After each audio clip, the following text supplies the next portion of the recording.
Hello all, welcome to రాణి అమ్మ kitchen. ఈరోజు రాణి అమ్మ కిచెన్లో అరటికాయ కూర్మా చేసుకోబోతున్నామండి. కావలసిన పదార్థాలు: అరటికాయ, పల్లీలు, నువ్వులు, పచ్చి కొబ్బరి, అలాగే 1 ఇంచు దాల్చిన చెక్క, 2 ఇలాచి, నానబెట్టుకున్న చింతపండు. ముందుగా స్టవ్ మీద ఒక కడాయి పెట్టుకొని అందులో పల్లీలు వేసి వేయించుకోవాలండి. పల్లీలు వేగాక తీసి పక్కన పెట్టేసుకొని నువ్వులు కూడా వేయించుకోవాలి. నువ్వులు కాస్త చిటపటలాడాక అందులో మనం తీసుకున్న దాల్చిన చెక్క, ఇలాచీలు కూడా వేసుకోవాలి. కాస్త ఒక 1 మినిట్ ఫ్రై చేసి స్టవ్ ఆఫ్ చేసుకోవచ్చు. ఇప్పుడు ఒక మిక్సీ జార్ తీసుకొని ఇందులో పల్లీలు, నువ్వులు, దాల్చిన చెక్క, ఇలాచీ, అలాగే పచ్చి కొబ్బరి ఒక సగం చిప్ప తీసుకున్నామండి. ఇవన్నీ వేసి ఒకసారి గ్రైండ్ చేసుకోవాలి.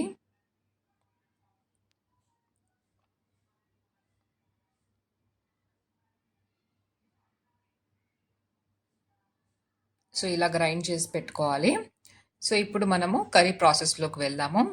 అలాగే అరటికాయ ఇలా చెక్కు తీసేసుకొని స్లైసెస్గా కట్ చేసి పెట్టుకోవాలి.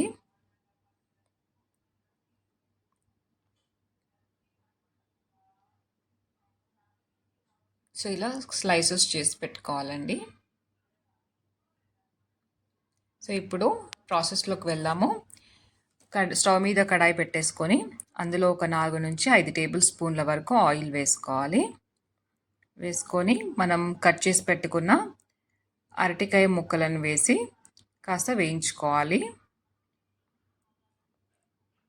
కాస్త ఎర్ర రంగు వచ్చేలాగా వేయించుకోవాలండి. సో అరటికాయలు వేగిపోయాయి. ఇప్పుడు అన్నీ తీసి పక్కన పెట్టేసుకుందాము. ఒక ప్లేట్లోకి తీసి పెట్టుకొని ఇప్పుడు అదే నూనెలో ఫ్రై చేసుకుందాము. 1 టీ స్పూన్ ఆవాలు, అలాగే 1 టీ స్పూన్ జీలకర్ర, ఒక పెద్ద సైజు ఉల్లిపాయ ముక్కలు, 2 పచ్చిమిరపకాయ ముక్కలు, అలాగే ఉల్లిపాయలు మగ్గడానికి కాస్త సాల్ట్ వేసుకొని ఉల్లిపాయలు పింక్ కలర్లోకి వచ్చేంత వరకు వేయించుకోవాలి. ఇప్పుడు ఇందులో కాస్త కరివేపాకు, అల్లం వెల్లుల్లిపాయ పేస్ట్, 1 టీ స్పూన్ పసుపు వేసి వేయించుకోవాలి. అల్లం వెల్లుల్లిపాయ పేస్ట్ పచ్చివాసన పోయేంత వరకు వేయించుకోవాలండి. సో ఇప్పుడు ఇందులో మనం ముందుగా తీసి పెట్టుకున్న 1 కప్పు చింతపండు గుజ్జు వేసుకున్నాము. సో ఇప్పుడు ఇందులో మిగతా మసాలాలు: 1½ టేబుల్ స్పూన్ కారం, 1 టీ స్పూన్ ధనియా పొడి, అలాగే 1 టీ స్పూన్ జీలకర్ర పొడి, అలాగే 1 టీ స్పూన్ సోంపు పొడి అండి. సోంపు ఫ్లేవర్ చాలా బాగుంటుంది దీంట్లో. మీరు వద్దు అనుకుంటే స్కిప్ చేయొచ్చండి. సో ఇప్పుడు మసాలాలన్నీ ఇలా బాగా కలిసేలా కలుపుకొని మనము గ్రేవీకి కావాల్సినంత వాటర్ యాడ్ చేసుకోవాలి. మీకు ఎంత అయితే వాటర్ కన్సిస్టెన్సీ కావాలో అంత వేసుకోవచ్చు. అలాగే రుచికి సరిపడా ఉప్పు వేసుకోవాలి.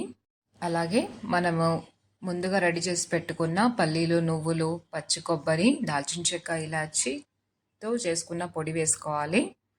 వేసుకొని బాగా దగ్గరికి వచ్చేంత వరకు పెట్టుకోవాలండి. కాస్త మూత పెట్టి మధ్యలో కలుపుతూ దగ్గరికి వచ్చేంత వరకు, ఇలా నూనె పైకి తేలేంత వరకు ఉడికించుకోవాలి.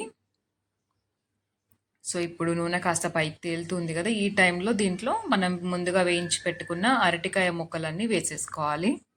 అరటికాయ ముక్కలు వేశాక ఒక 2 to 3 మినిట్స్ వరకు ఉడకనివ్వాలండి.